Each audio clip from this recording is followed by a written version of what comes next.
Après avoir ainsi parlé, Jésus leva les yeux au ciel et dit, « Père, l'heure est venue, glorifie ton Fils, afin que ton Fils te glorifie, selon que tu lui as donné pouvoir sur toute chair, afin qu'il accorde la vie éternelle à tout ce que tu lui as donné. Or la vie éternelle, c'est qu'il te connaisse toi, le seul vrai Dieu, et celui que tu as envoyé, Jésus-Christ. Je t'ai glorifié sur la terre, j'ai achevé l'œuvre que tu m'as donnée à faire. Et maintenant, toi, Père, glorifie-moi auprès de toi-même de la gloire que j'avais auprès de toi avant que le monde fût. Amen. Et le passage que nous avons lu aujourd'hui contient la prière que Jésus a faite. Le chapitre suivant, le chapitre 18, décrit la scène où Jésus est arrêté au jardin de Gethsémani. Donc, nous pouvons voir que c'est la dernière prière avant d'aller au jardin, avant d'aller là-bas, juste avant le jardin où il a été arrêté. Et cette prière n'est mentionnée que dans l'évangile de Jean. Nous connaissons bien la prière que Jésus a faite au jardin de Gethsémani et juste avant qu'il ne soit arrêté. Donc, voyons cette fameuse prière ensemble. Donc, quelle était la vraiment dernière prière avant son arrestation? Donc, on va aller voir l'évangile de Luc, chapitre 22, verset 42. C'est la vraie dernière prière avant l'arrestation de Jésus. Voilà, je vais lire. Disant, « Père, si tu voulais éloigner de moi ces coupes, toutefois, que ma volonté ne se fasse pas, mais la tienne. » Jésus demandait au Père s'il y avait une possibilité qu'il ne porte pas la croix, qu'il ne passe pas par la croix, qu'il ne passe pas par la souffrance, qu'il ne passe pas par les blessures, parce qu'il savait que ce serait extrêmement douloureux et difficile à supporter. Tout ce qu'il devrait subir, et les coups de fouet, l'insultation, la moquerie, la crucifixion, tout ça, tout ce qu'il devrait subir, allait être extrêmement difficile à supporter. C'est pourquoi il avait demandé que cette coupe puisse être passée. Mais enfin, chez Matthieu, Marc et Luc, on raconte cette fameuse prière de Jésus, mais curieusement, elle n'est pas mentionnée dans l'évangile de Jean. Par contre, l'évangile de Jean est le seul à rapporter cette prière de Jésus qui n'est pas mentionnée dans les 3 autres évangiles. Aujourd'hui, nous allons travailler sur cette prière de Jésus. Cette prière de Jésus est composée en 3 parties. La première partie est du verset 1 à 5, où Jésus a prié pour lui-même.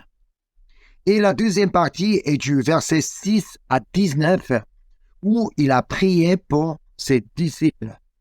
Et enfin, la dernière partie, du verset 20 à 26, il a prié pour l'Église. Aujourd'hui, nous allons nous focaliser sur la première partie de la prière de Jésus. Et nous allons continuer la semaine prochaine sur les 2 autres parties de la prière de Jésus. Enfin, en examinant la prière que Jésus a faite pour lui-même, on peut constater que la principale préoccupation était la gloire. La gloire était vraiment au centre de la prière que Jésus a faite pour lui-même. C'est ce qu'on peut voir au verset 1. Après avoir ainsi parlé, Jésus leva les yeux au ciel et dit, « Père, l'heure est venue. Glorifie ton Fils, afin que ton Fils te glorifie. » Jésus demande au Père de le glorifier comme l'heure est venue, afin de glorifier son Père. Mais là, de quel moment s'agit-il? Il dit que l'heure est venue, mais quel temps qu'il parle?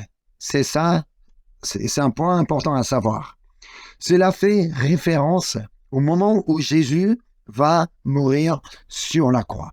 Parce qu'il était vraiment au point d'être arrêté. Il était au point d'être souffert. Il était au point d'être crucifié. C'est pourquoi il a demandé à être glorifié parce que la mort était tout proche. En fait, la mort elle-même ne serait pas un sujet de gloire. Ce n'est pas la mort qui allait le glorifier. Mais comme Jésus savait qu'il allait ressusciter après sa mort, il a dit que son heure de gloire était proche. Ce n'est pas la mort elle-même et la gloire, mais parce que Jésus savait qu'il va, même s'il va mourir au bout de 3 jours, il savait qu'il allait ressusciter. C'est pourquoi il a demandé d'être glorifié par la résurrection.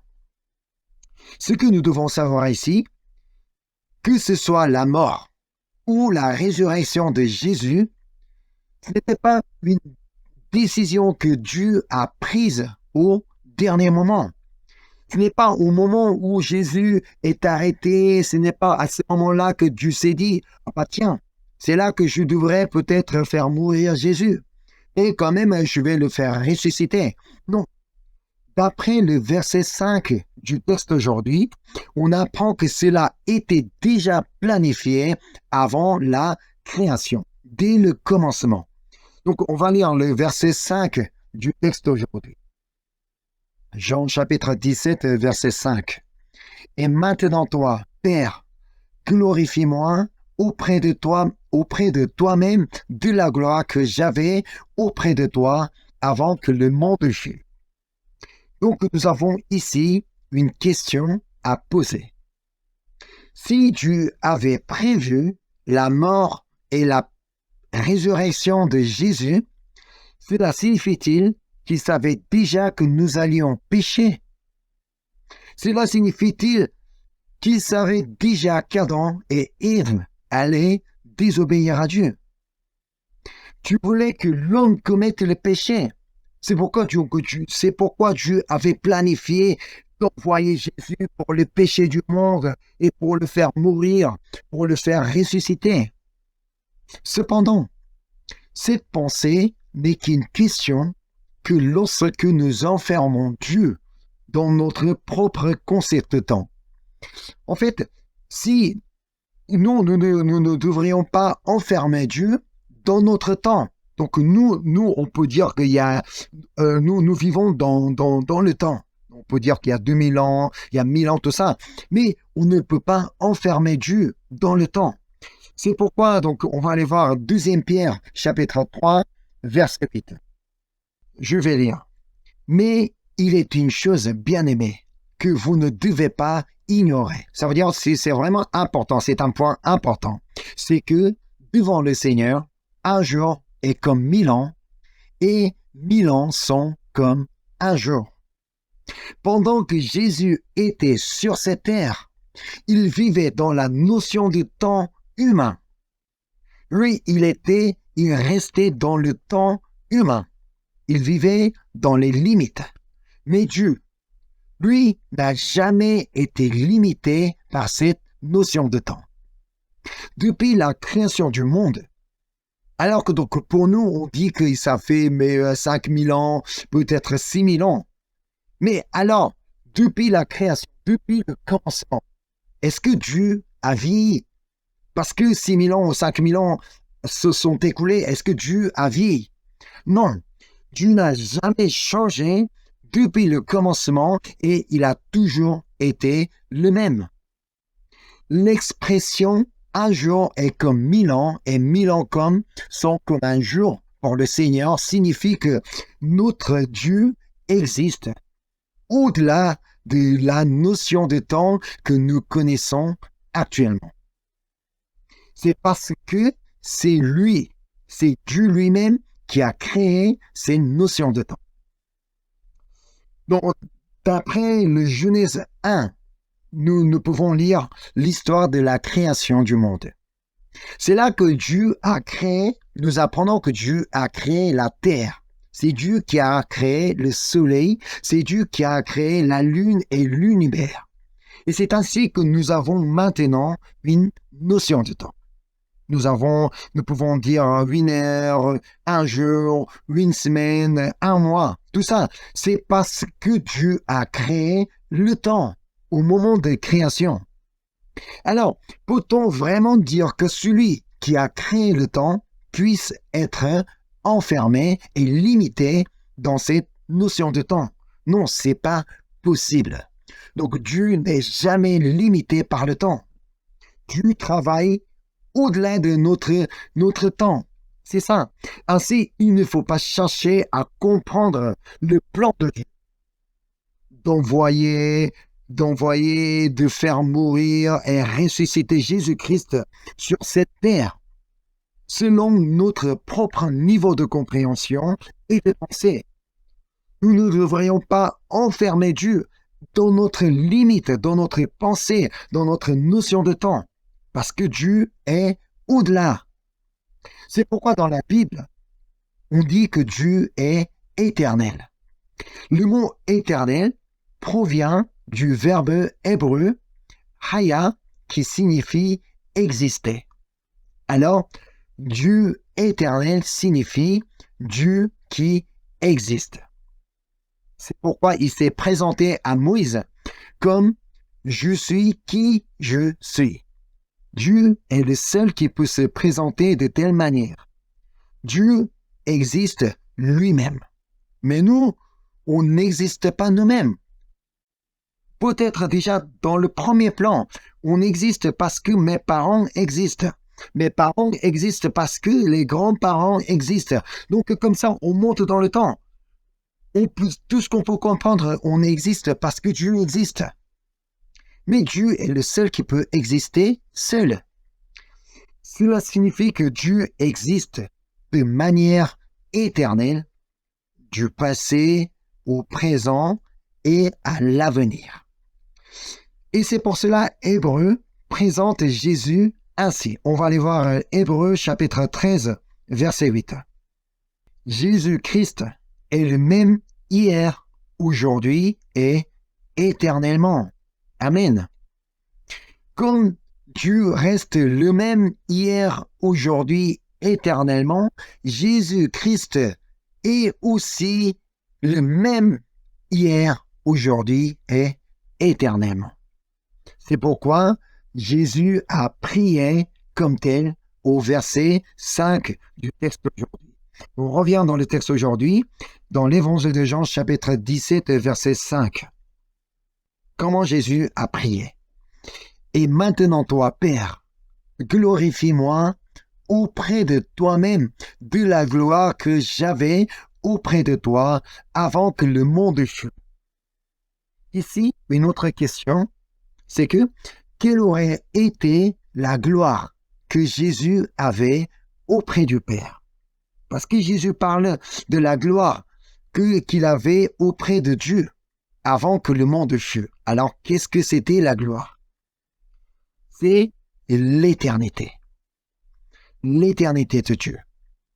Mais pendant qu'il était sur la terre, dans la chair humaine, il était temporairement séparé de cette éternité.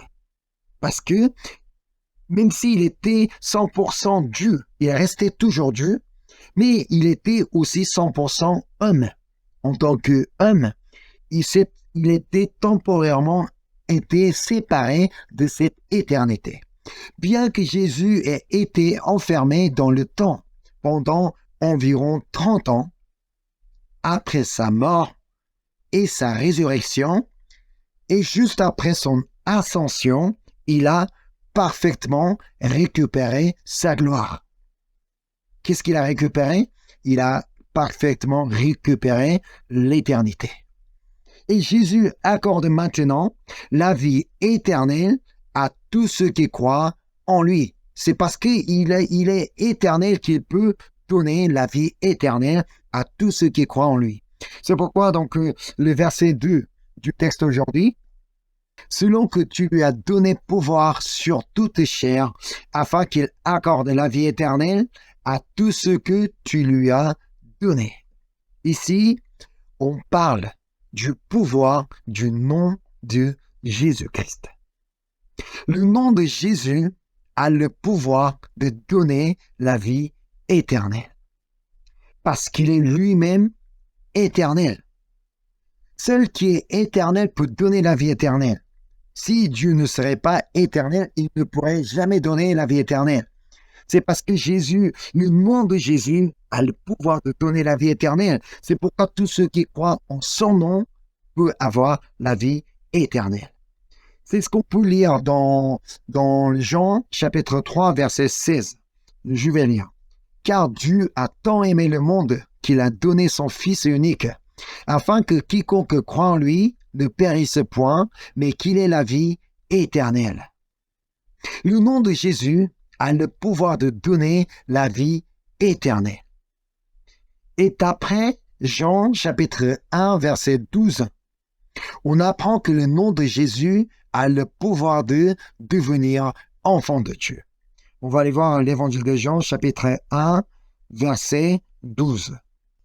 Mais à tous ceux qui l'ont reçu, c'est la parole, c'est Jésus qu'on parle, à ceux qui croient en son nom.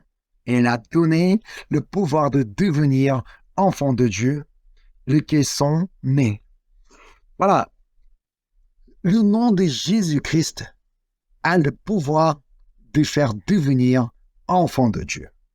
Et encore, d'après le chapitre 16, on apprend que le nom de Jésus a le pouvoir de faire recevoir ce qu'on a demandé à Dieu. On va aller voir l'évangile de Jean, chapitre 16, verset 24. Je vais lire. Jusqu'à présent, vous n'avez rien demandé en mon nom. Demandez et vous recevrez afin que votre joie soit parfaite. Jusqu'à ce que Jésus remonte aussi aux cieux, on ne pouvait pas encore prier au nom de Jésus parce que Jésus était encore là. Avant que Jésus soit là, on ne pouvait pas encore prier au nom de Jésus. Mais depuis que Jésus est monté dans les cieux, depuis ce moment-là, nous avons ce moyen de prier au nom de Jésus-Christ. C'est la raison pour laquelle nous terminons aujourd'hui notre prière au nom de Jésus-Christ. Tout à l'heure, notre sœur Voula a terminé sa prière au nom de Jésus-Christ. Prier au nom de Jésus-Christ n'est pas une coutume. C'est pas parce que tous les chrétiens terminent la prière au nom de Jésus qu'on termine comme ça. Non. Nous prions au nom de Jésus parce que le nom de Jésus a le pouvoir de faire recevoir ce qu'on a demandé à Dieu. D'ailleurs, c'est ce que Jésus a dit dans ce que nous venons de lire. Jésus-Christ n'est pas venu sur la terre tout simplement pour mourir et pour ressusciter. Il est vrai que c'est un point important. Il est venu pour mourir et pour souffrir, pour ressusciter et encore pour monter dans les cieux, mais en même temps, il est venu pour nous montrer à quel point son pouvoir est grand. Le pouvoir de son nom est combien il est grand. C'est pour nous montrer ça. Voilà, donc nous pouvons lire dans les évangiles, les démons ont quitté en présence de Jésus. Les malades ont été guéris. Les morts ont été ressuscités. Et des miracles se sont produits avec Jésus. Aujourd'hui, Dieu nous a donné ce nom de Jésus-Christ. Et il nous a donné le nom de Jésus-Christ. Pourquoi? Pour que nous puissions l'utiliser. Si Dieu nous a donné quelque chose, si quelqu'un nous a offert quelque chose, c'est pour que nous puissions l'utiliser. C'est de telle manière, si Dieu nous a donné le nom de Jésus-Christ, c'est afin que nous l'utilisions. Alors, qu'est-il arrivé lorsque Pierre a dit aux boiteux de se lever et de marcher au nom de Jésus-Christ dans les actes?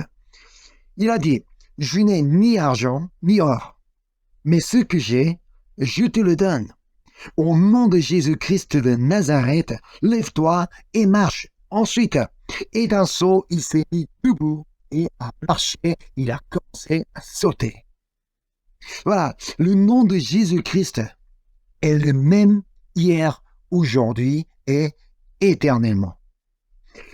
Et il nous a donné son nom afin que nous l'utilisions.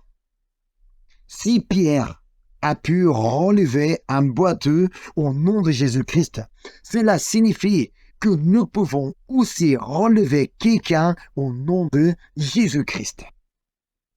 Nous avons reçu vraiment un grand cadeau. Si nous avons cette grâce, si nous pouvons utiliser le nom de Jésus-Christ dans notre vie. Il faut savoir que le pouvoir du nom de Jésus-Christ reste toujours le même. À l'époque de Pierre, avec le nom de Jésus-Christ était le même avec Paul et dans le siècle, ça restait toujours le même.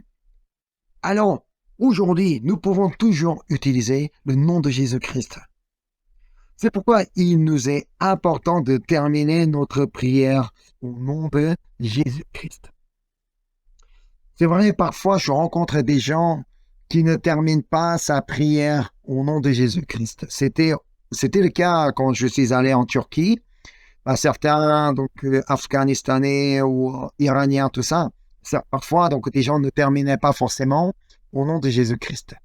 Oui, ce n'est pas parce qu'ils n'ont pas terminé leur prière au nom de Jésus-Christ que Dieu ne va pas les écouter. Toi, tu n'as pas prié au nom de Jésus, alors je t'écoute pas. Non, je ne pense pas ça. Mais si nous connaissons aujourd'hui le pouvoir que le nom de Jésus possède, combien le pouvoir du nom de Jésus-Christ est grand, il serait avantageux de prier au nom de Jésus-Christ. Alors, avec cette idée, revenons au texte aujourd'hui. On va lire le verset 3. L'évangile de Jean, chapitre 17, verset 3. Or, la vie éternelle, c'est qu'ils te connaissent, toi, le seul vrai Dieu, et celui que tu as envoyé, Jésus-Christ. Jésus dit que la vie éternelle, c'est qu'ils connaissent le seul vrai Dieu et celui que Dieu a envoyé, Jésus-Christ. Nous, comment pourrait-on savoir si nous avons la vie éternelle ou pas? La preuve est là. Donc, la preuve existe bien. C'est que si aujourd'hui, nous connaissons le seul vrai Dieu éternel, et nous connaissons Jésus-Christ, le Fils de Dieu envoyé au monde, on peut dire que nous avons la vie éternelle. Mais ici, quand on dit nous connaissons, c'est de la connaître d'une manière naturelle. Voilà, donc je vous explique ce que cela signifie. Quand vous dites que vous connaissez le seul vrai Dieu, j'espère que c'est le cas pour vous. Que vous connaissez tous que Dieu est le seul vrai Dieu. Mais est-ce que quelqu'un parmi vous dit à soi-même, et toi, mais moi, je dois absolument savoir que Dieu est le seul Dieu, le seul vrai Dieu. Mais tu dois croire que Dieu est le seul Dieu. Tu dois croire que Dieu est vraiment existe. Non. Je ne pense pas que vous faites des efforts comme ça chaque jour pour connaître que Dieu est le seul vrai Dieu. Cela vient naturellement, comme si vous en connaissiez depuis toujours. Comme si vous connaissiez que votre père est votre papa et que votre maman est votre maman. Vous n'allez pas chaque jour dire que non, mais cette personne-là, c'est ma mère.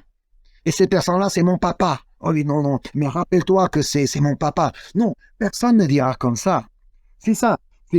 Exactement, c'est de telle manière que nous n'allons pas forcément faire des efforts pour croire que Dieu est le seul, Dieu est le créateur, et que Jésus est le sauveur, que Jésus est mort pour nous.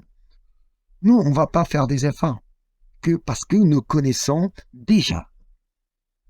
Nous connaissons simplement, sans faire de l'effort, que Dieu est le seul vrai Dieu, Jésus est le Fils de Dieu venu pour nous. Nous en connaissons d'une manière naturelle parce que le Saint-Esprit qui est en nous fait le connaître. Ce n'est pas nous. C'est le Saint-Esprit que Dieu nous a envoyé. C'est le Saint-Esprit qui nous fait connaître que Dieu est le seul vrai Dieu et que Jésus est le Fils de Dieu venu pour nous. C'est ce que Jésus a expliqué précédemment. Donc, on va aller voir donc le chapitre précédent, le chapitre 16, versets 13 et 14. Quand le Consolateur sera venu, l'Esprit de vérité, il vous conduira dans toute la vérité, car il ne parlera pas de lui-même, mais il dira tout ce qu'il aura entendu et il vous annoncera les choses à venir. Il me glorifiera parce qu'il prendra de ce qui est à moi et vous l'annoncera. Dieu nous a envoyé son Esprit Saint pour nous annoncer ce qui est à lui. Ce qui est uniquement à Dieu, que nous ne pouvons jamais connaître nous-mêmes. Alors, qu'est-ce donc ce qui est à lui, ce qui est à Dieu? Ce qui est uniquement à Dieu que nous ne pouvons jamais connaître, c'est sa volonté, son plan, sa providence et ses paroles. Ce que Dieu veut nous faire connaître est écrit en Jérémie 29, verset 11. On va aller voir Jérémie, chapitre 29, verset 11. Je vais lire. Car je connais les projets que j'ai formés sur vous. Voilà, les projets que Dieu a formés sur nous, c'est Dieu seul le connaît. Nous, on ne peut pas le connaître. Et c'est pourquoi l'Éternel explique. Ce sont les projets de paix et non de malheur, afin de vous donner un avenir et de l'espérance. Pour nous, qui vivons dans le temps et dans les limites, il se peut que la réalité devant nos yeux paraisse comme un malheur. Oh mais c'est fichu pour moi, c'est mal foutu pour moi, c'est vraiment, je ne pourrais plus rien faire, on pourrait se trouver dans une telle situation. Mais si nous connaissons vraiment que Dieu éternel transcende le temps, si nous reconnaissons que l'Éternel travaille au-delà du temps, nous saurons également que Dieu nous donnera un avenir et de l'espérance. Les projets que Dieu a formés sur nous ne sont que des projets de paix. Amen. Alors, ne limitez pas Dieu dans votre temps. N'enfermez pas Dieu dans votre temps. Oh, mais Dieu doit me répondre ça jusqu'à demain. Dieu doit résoudre mon problème jusqu'à la semaine prochaine. Non, n'enfermez pas dans votre temps. Et tant que vous limitiez Dieu dans votre temps, vous n'aurez pas l'avenir ni l'espérance. Mais quand vous connaîtrez que Dieu travaille au-delà du temps, vous aurez l'avenir et de l'espérance. C'est ainsi que nous pouvons glorifier Dieu dans notre vie, avec la confiance en Dieu. Si nous passons notre vie à rester désespérés, découragés, toujours avec le visage déprimé, désespéré, tout triste, nous, on ne pourrait jamais glorifier Dieu.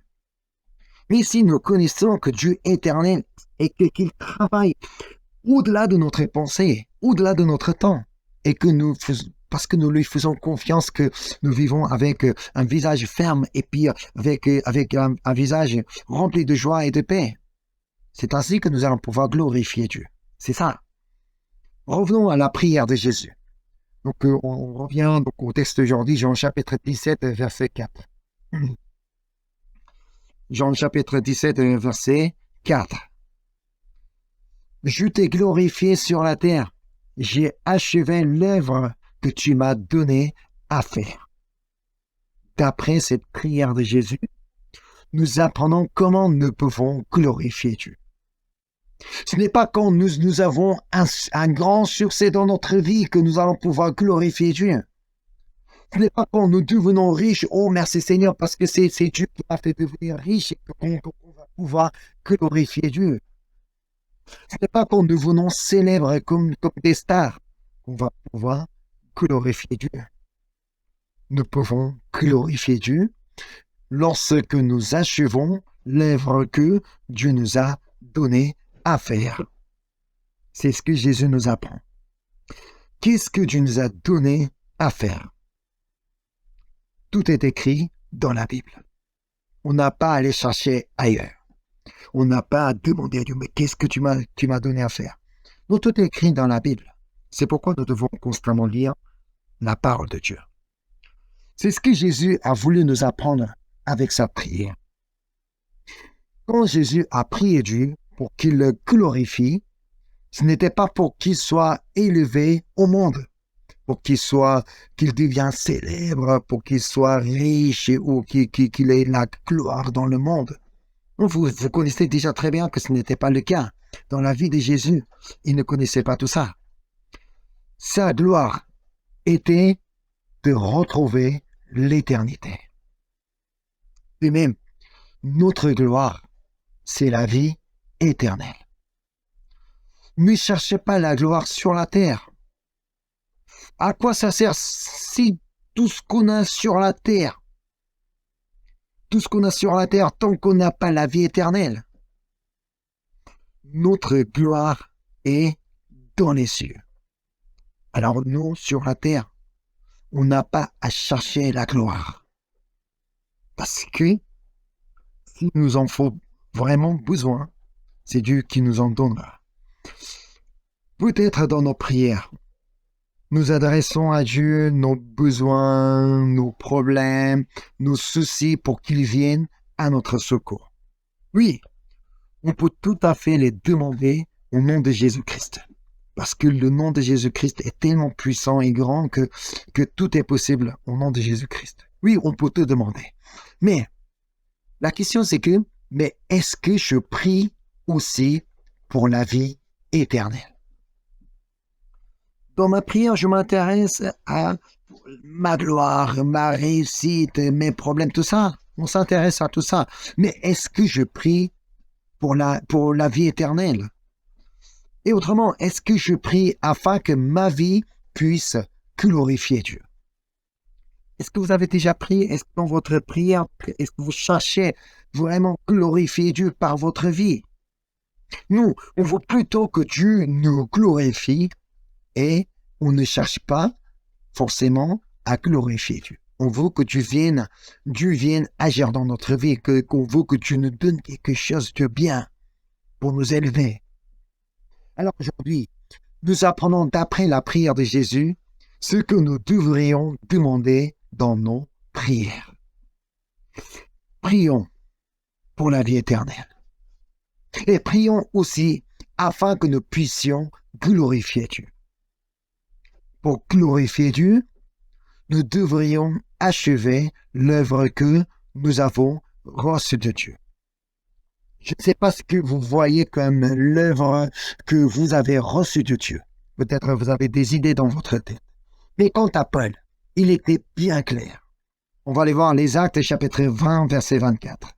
Mais je ne fais pour moi-même aucun cas de ma vie, comme si elle m'était précieuse, pourvu que j'accomplisse ma course avec joie et le ministère que j'ai reçu du Seigneur Jésus d'annoncer la bonne nouvelle de la grâce de Dieu. D'ailleurs, c'est ce que Jésus a fait pendant qu'il était sur la terre. Donc, il était là pour annoncer la bonne nouvelle. C'est ce qu'il a fait aussi. Lui, en tant que lui-même, il est lui-même l'évangile. Mais il était là, encore là, en train d'annoncer l'évangile. Alors, afin de glorifier Dieu, achevons l'œuvre que Dieu nous a donnée, donc annoncer la bonne nouvelle de la grâce de Dieu. Nous-mêmes, c'est vrai, donc il serait difficile d'annoncer la bonne nouvelle de la grâce de Dieu. Mais au nom de Jésus-Christ, cela deviendra possible. Donc, à partir d'aujourd'hui, ne prions pas uniquement pour notre sujet de prière, donc, pour mon bien, pour ma famille, pour ma réussite, pour ma santé. C'est vrai, on peut avoir beaucoup de sujets de prière. Ça, c'est vrai, donc on peut toujours adresser à Dieu donc, pour tous ces sujets de prière. Mais en même temps, il nous est important, comme Jésus nous a appris avec sa prière, nous devons constamment aussi prier pour la vie éternelle. Parce qu'il nous est vraiment important d'avoir la vie éternelle. Et pour que nous puissions glorifier Dieu dans notre vie. Amen. Alors donc on va rester là pour aujourd'hui et puis nous allons continuer sur la prière de Jésus donc la semaine prochaine et sur la deuxième et troisième partie de la prière de Jésus. Et maintenant je vous invite à prier tous ensemble. Merci Seigneur, merci parce que tu es si fidèle, parce que tu es Seigneur, parce que tu es si bon. Merci Seigneur parce que tu es éternel, parce que tu travailles au-delà de notre temps. Au-delà de notre pensée, au-delà de notre imagination, Seigneur. Merci, Seigneur, parce que tu es éternel. Et merci, Seigneur, parce que tu nous donnes la vie éternelle. Aujourd'hui, nous avons pris la décision de prier pour la vie éternelle. Et nous allons aussi prier afin que notre vie puisse glorifier toi, Seigneur. Seigneur, nous voulons vraiment connaître un vrai changement dans notre vie, Seigneur, en tant qu'un chrétien, en tant qu'un enfant de Dieu. Nous souhaitons vraiment que notre vie puisse te glorifier, Seigneur. C'est pourquoi nous n'allons pas cesser de prier, Seigneur. Oh, le Saint-Esprit aide-nous à croire en toi, Seigneur, et à connaître qui es-tu, Seigneur. Et nous voulons toujours utiliser le nom de Jésus-Christ dans notre vie. Merci encore une fois pour toute ta grâce et je te prie au nom de Jésus-Christ. Amen.